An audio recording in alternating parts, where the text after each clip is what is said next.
மயிலாடுதுறை சீனிவாசபுரத்தில் வக்ஃப் சட்டத்திற்கு எதிராக இஸ்லாமியர்கள் ஜுமா தொழுகைக்கு பின்னர் கண்டன முழக்கம். கொட்டும் மழையில் நடைபெற்ற ஆர்ப்பாட்டத்தில் மயிலாடுதுறை, பூம்புகார் எம்எல்ஏக்கள் உள்ளிட்ட 200க்கும் மேற்பட்டோர் பங்கேற்ற முழக்கம். வக்ஃப் திருத்த சட்டம் கொண்டுவந்த மத்திய அரசை கண்டித்து மயிலாடுதுறை சீனிவாசபுரத்தில் உள்ள மௌலானா ஜாமியா மஸ்ஜித்தில் ஜும்மா தொழுகை நடத்திய இஸ்லாமியர்கள் தொழுகைக்கு பின்னர் வக்ஃப் சட்டத்திற்கு எதிராக கண்டன ஆர்ப்பாட்டம் நடத்தினர்.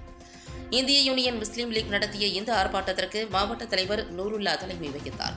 இதில் மயிலாடுதுறை மாவட்ட காங்கிரஸ் தலைவர் ராஜகுமார் எம்எல்ஏ, திமுக மாவட்ட செயலாளர் நிவேதா முருகன் எம்எல்ஏ உள்ளிட்ட பலர் கலந்து கொண்டு கண்டன உரையாற்றினர். இதில் கொட்டும் மழையையும் பொருட்படுத்தாமல் இஸ்லாமியர்கள் 200க்கும் மேற்பட்டோர் கலந்து கொண்டு மத்திய அரசு கொண்டு வந்துள்ள வக்ஃப் சட்டத்திற்கு எதிராக கண்டன முழக்கங்களை எழுப்பினர்.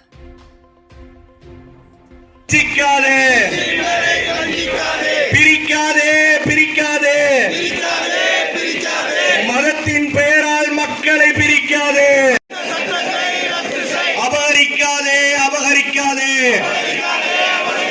வக்ஃப் சொத்தை அபகரிக்காதே.